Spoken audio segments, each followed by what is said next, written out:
5, 4, 3, 2, 1, 0.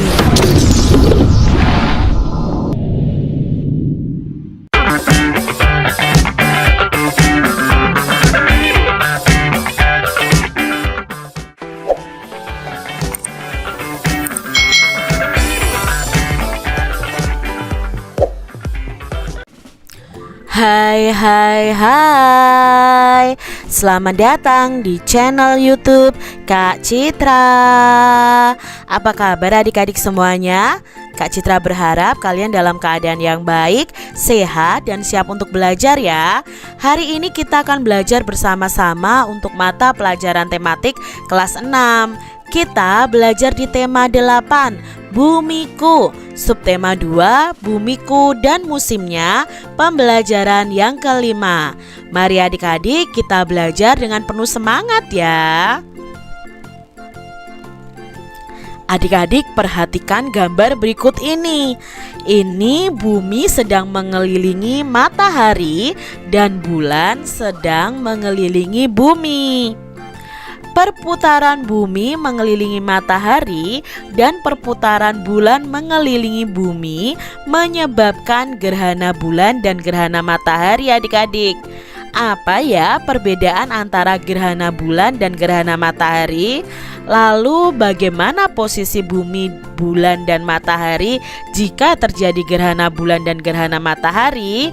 Nah, agar kalian memahaminya, mari kita pelajari uraian berikut ini. Gerhana bulan. Pernahkah kamu melihat gerhana bulan adik-adik? Kapan gerhana bulan dapat dilihat? Nah, gerhana bulan hanya mungkin terjadi pada malam hari ketika bulan purnama. Gerhana bulan itu terjadi ketika kedudukan bulan, bumi, dan matahari ini membentuk satu garis lurus. Kedudukan bumi ini berada di antara bulan dan matahari ya. Kedudukannya seperti ini nih adik-adik. Jadi kalau bulannya di sini ya, itu akan terjadi gerhana bulan penumbra. Tapi kalau di garis yang ini akan terjadi gerhana bulan sebagian. Kalau dalam satu garis yang lurus akan terjadi gerhana bulan total. Pada waktu gerhana bulan, cahaya matahari yang seharusnya diterima bulan itu terhalangi oleh bumi adik-adik. Bulan berada dalam bayang-bayang bumi. Nah, bayang-bayang bumi ini ada dua, yaitu ada umbra ya, di sini umbra, dan penumbra adik-adik. Ada dua macam gerhana bulan, yaitu gerhana bulan total dan gerhana bulan sebagian. Gerhana bulan total itu terjadi ketika posisi bulan itu berada pada pada umbra nih adik-adik ya, sehingga bulan tertutup penuh oleh bayangan bumi. Adapun gerhana bulan sebagian, nanti letaknya di sini. Nah, ini sebagian adik-adik ya, terjadi ketika hanya setengah bagian bulan itu berada di dalam umbra bumi. Nah, bulan bergerak dan masuk daerah penumbra bumi. Buatlah kartu informasi yang memuat informasi tentang gerakan bulan dan gerhana bulan tadi adik-adik. Nah, ini ya informasinya tentang gerakan bulan dan gerhana bulan. Gerakan bulan. Bulan itu juga berputar pada porosnya atau berotasi. Bulan itu juga berevolusi atau mengelilingi bumi. Perubahan kenampakan bulan itu disebut dengan fase bulan adik-adik. Bulan berputar pada porosnya dan bergerak mengelilingi bumi dan mengelilingi matahari juga. Dalam satu tahun, bulan hanya satu kali mengelilingi matahari dan 12 kali mengelilingi bumi. Akibat-akibat gerakan bulan itu adanya fase-fase bulan, lalu terjadinya pasang surut air laut, dan terjadinya gerhana permukaan bulan yang terlihat dari bumi selalu sama. Berikutnya kartu informasi yang kita buat adalah tentang gerhana bulan. Nah, gerhana bulan itu terjadi pada malam hari pada waktu bulan purnama. Gerhana bulan itu terjadi ketika kedudukan bulan, bumi, dan matahari itu membentuk garis lurus adik-adik. Pada waktu gerhana bulan, cahaya matahari yang seharusnya diterima bulan terhalangi oleh bumi. Bayang-bayang bumi itu ada dua, yaitu bayang umbra dan penumbra. Gerhana bulan total itu terjadi ketika posisi bulan berada pada umbra bumi. Lalu gerhana bulan sebagian itu terjadi ketika hanya setengah bagian dari bulan masuk ke dalam umbra bumi. Itu tadi ya informasi mengenai gerakan bumi dan gerhana bulan. Bekerjalah bersama dengan kelompok kalian adik-adik untuk melakukan percobaan tentang peristiwa gerhana bulan. Nah, kalian siapkan dulu alat dan bahannya, lalu kalian ikuti urutan kegiatannya secara runtut atau secara urut adik-adik. Nah, ini alat dan bahannya yang perlu kalian sediakan adalah senter, bola sepak, dan bola tenis ya. Buatlah kelompok yang beranggotakan 5 orang. 1 orang nanti sebagai matahari atau pemegang senter, 1 orang itu jadi bumi, itu pemegang bola sepak, lalu 1 orang lagi menjadi bulan, itu pemegang bola tenis. 1 orang sebagai pengarah dan 1 orang lagi sebagai pengamat dan pencatat adik-adik. Lakukan kegiatan di dalam ruangan yang gelap atau sedikit cahaya. Nah, posisikan matahari, bumi, dan bulan itu dalam satu bidang yang lurus atau garis lurus. Nyalakan senter yang diibaratkan sebagai matahari tadi. Lalu anggota kelompok yang berperan sebagai pengamat akan melakukan pengamatan kepada bola tenis dari sisi bola sepak yang tidak terkena cahaya. Nah, bagaimana tampilan bulan dari sisi bola sepak yang gelap tadi? Setelah itu adik-adik bisa menjawab pertanyaan berikut ini ya. Gambarkan posisi matahari, bumi, dan bulan saat terjadi gerhana bulan sesuai dengan kegiatan di atas. Lalu berikutnya, kapan terjadi peristiwa gerhana matahari? Yang ketiga, apakah semua daerah di bumi itu dapat menyaksikan gerhana bulan? Ya, kapan terjadinya peristiwa gerhana bulan ya tadi adik ya. Tadi Kak Cira sebutnya gerhana matahari ya. Lalu kapan apakah semua daerah di bumi itu dapat menyaksikan gerhana bulan, dan apa yang akan terjadi pada bagian bumi yang mengalami gerhana bulan? Nah, kalian bisa tuliskan hasilnya di kertas HVS ya, mencakup judulnya, identitas kelompoknya, tujuannya, alat dan bahannya, serta langkah dan hasil kegiatan. Dan yang terakhir adalah kesimpulannya. Nah, di sini Kak Cira langsung saja ke hasil percobaan. Jadi nanti kalian buat seperti ini adik-adik. Hasil percobaannya apa? Oh, tampilan bulan dari sisi bola sepak yang gelap adalah bulan atau bola tenis tampak gelap. Nah, gambar posisi matahari, bulan, dan bumi itu seperti ini adik-adik ya, terletak dalam garis yang lurus. Kapan terjadi peristiwa gerhana bulan? Gerhana bulan itu terjadi di malam hari ketika kedudukan bulan, bumi, dan matahari itu membentuk garis lurus. Nah, kedudukan bumi itu berada di antara bulan dan matahari. Apakah semua daerah di bumi dapat menyaksikan gerhana bulan? Tentunya tidak adik-adik. Tidak semua daerah ini dapat menyaksikan gerhana bulan. Hal ini dikarenakan letaknya yang berbeda-beda. Lalu apa yang akan terjadi pada bagian bumi yang mengalami gerhana bulan? Nah, di sini bagian bumi yang mengalami gerhana bulan akan menjadi gelap. Seperti itu hasil percobaannya, dan kesimpulannya dari pengamatan yang telah dilakukan dapat disimpulkan bahwa gerhana bulan terjadi pada malam hari ketika kedudukan bulan, bumi, dan matahari itu membentuk garis lurus dan bumi berada di antara bulan dan matahari. Tidak semua daerah di bumi ini dapat menyaksikan gerhana bulan karena letaknya berbeda-beda. Bagian bumi yang mengalami gerhana bulan akan menjadi gelap. Seperti itu kesimpulannya. Nah, adik-adik coba amati peta pikiran ini ya adik-adik ya. Bumi. Nah, bumi itu melakukan apa? Oh, ternyata melakukan gerak rotasi dan gerak revolusi ya. Lalu gerak rotasi itu menyebabkan apa? Oh, gerak rotasi itu menyebabkan pergantian siang dan malam. Lalu gerak revolusi itu menyebabkan pembuatan sistem kalender Masehi, terjadinya gerhana bulan, lalu terjadinya gerhana matahari dan pergantian musim. Nah, di sini bumi itu memiliki satelit yang namanya bulan. Bulan ini bergerak ya secara revolusi dan bergerak secara rotasi. Nah, bulan ini revolusinya adalah mengelilingi bumi dan mengelilingi matahari. Perhatikan peta pikiran di atas, lalu kalian bisa jelaskan informasi yang kita peroleh dari peta pikiran tersebut adik-adik. Nah, informasi yang bisa kita peroleh dari peta pikiran ini adalah bumi itu melakukan gerak rotasi dan gerak revolusi. Ya, ini kurang I ya adik-adik ya. Gerak rotasi bumi menyebabkan terjadinya siang dan malam serta adanya pembagian daerah waktu. Sedangkan gerak revolusi bumi itu menyebabkan adanya sistem kalender Masehi, gerhana bulan, gerhana matahari, dan terjadinya perbedaan musim. Nah, bumi memiliki satelit yang namanya bulan. Bulan ini melakukan gerak rotasi dan revolusi juga. Gerak revolusi bulan itu ada dua, yaitu gerak mengitari bumi dan gerak mengitari matahari bersama dengan bumi. Kita telah mengetahui bahwa bulan itu melakukan dua jenis gerakan, yaitu gerakan rotasi dan gerakan revolusi.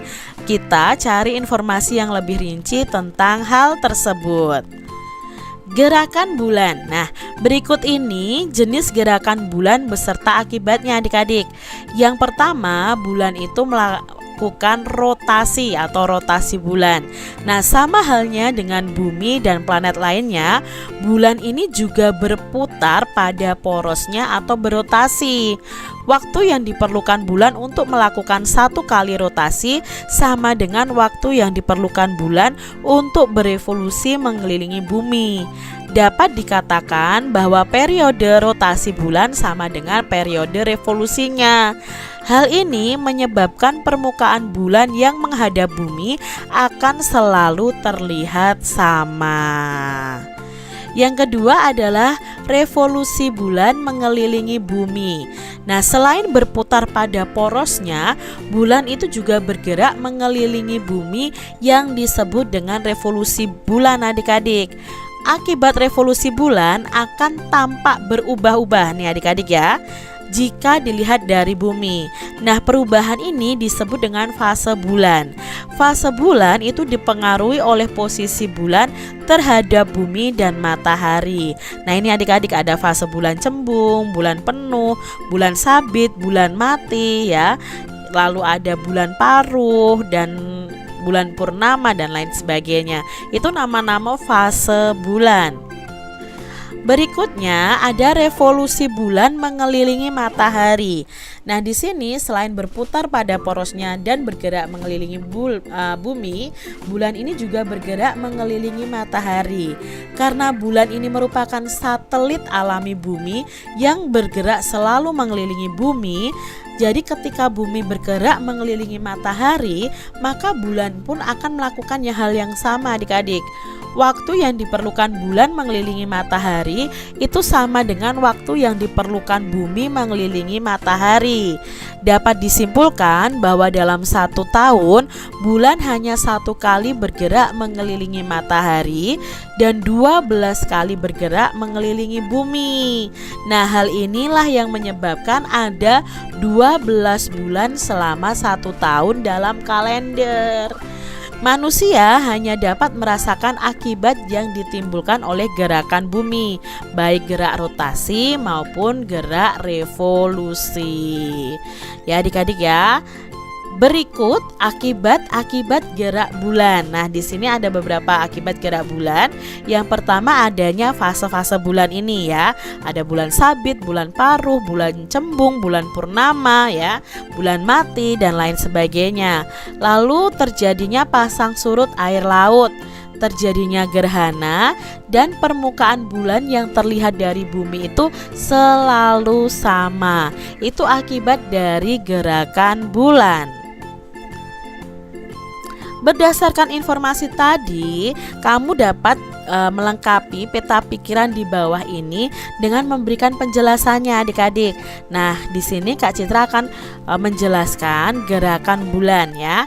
Gerakan bulan revolusi mengelilingi matahari. Nah, bulan bergerak mengelilingi matahari. Waktu yang dibutuhkan untuk mengelilingi matahari itu sama dengan waktu bumi mengelilingi matahari. Jadi dalam 1 tahun bulan sekali mengelilingi matahari dan 12 kali mengelilingi bumi.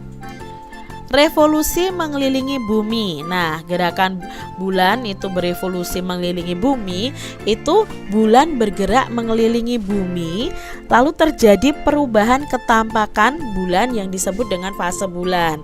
Nah, fase bulan yang dipengaruhi ini oleh posisi bulan terhadap bumi dan matahari. Berikutnya adalah ketika gerakan bulan melakukan rotasi atau berputar pada porosnya. Nah, periode rotasi ini ya sama dengan periode revolusinya. Permukaan bulan yang menghadap bumi akan terlihat selalu sama. Nah, bekerja sama kelompok itu seru ya. Kita dapat saling mengisi dan melengkapi.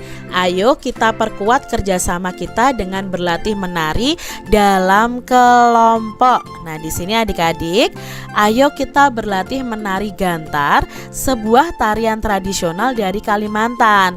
Nah, ciri umum gerakan dasar tari gantar ini akan dijelaskan sebagai berikut. Nah, ini adalah tari gantar adik-adik. Gerakan tangan memegang kusa. Nah, ini adalah kusa itu tongkatnya adik-adik. Keempat jari tangan memegang kusa, menggenggam dari bawah ke atas. Sedangkan ibu jari melingkari kusa dari atas. Posisi kusa itu vertikal saat digenggam. Pada saat menggerakkan tangan yang memegang kusa, sudut sikunya itu 25 derajat dan ke bawah hingga sudut 45 derajat dengan menggoncang-goncang bambu tersebut atau kusa tersebut. Tangan pergelangan yang aktif bergerak. Yang kedua adalah gerakan tangan memegang senak ya atau tongkat nih adik-adik. Nah, dasar gerakan memegang senak ini cara menggenggamnya, keempat jari tangan memegang senak, lalu menggenggam dari sisi luar ibu jari menutup dari atas ujung senak. Nah, senak ini posisi lurus ke bawah. Pada saat diangkat, ujung bawah senak ini kurang lebih 1 jengkal dari lantai dan ditaruh hingga ujung bawah senak ini bertumpu di dasar lantai di depan ujung jari kaki kiri. Gerakan ini dilakukan dengan mengikuti gerakan kaki. Jadi saat kaki melangkah, senak diangkat. Pada saat kaki diletakkan, senak bertumpu di lantai atau diletakkan di lantai. Gerakan kaki dan gerakan berjalan.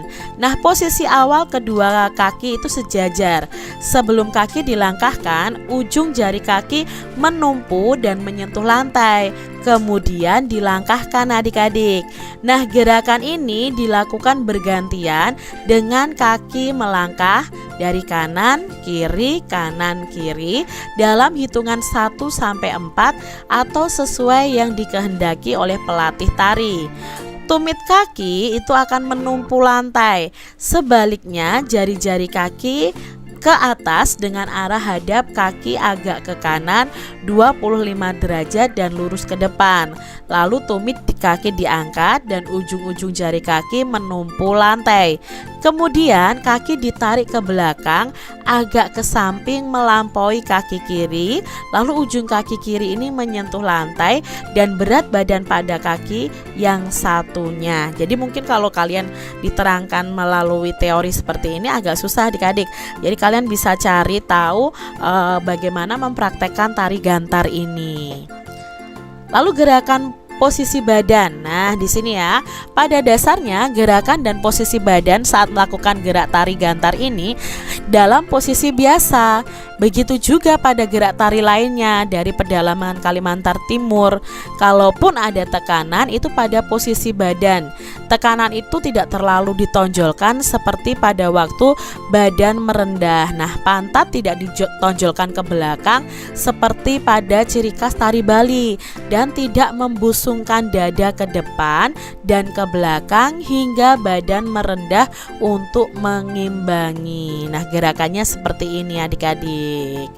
Nah, adik-adik bisa berlatih ya bersama dengan kelompok kalian tentang gerakan-gerakan dasar tari gantar. Kalian bisa mencari di YouTube ya tentang tari gantar ini. Lalu kalian pelajari gerakannya. Demikian tadi adik-adik pembahasan kita di tema 8, subtema 2, pembelajaran yang kelima. Semoga video pembelajaran ini bermanfaat untuk adik-adik semua.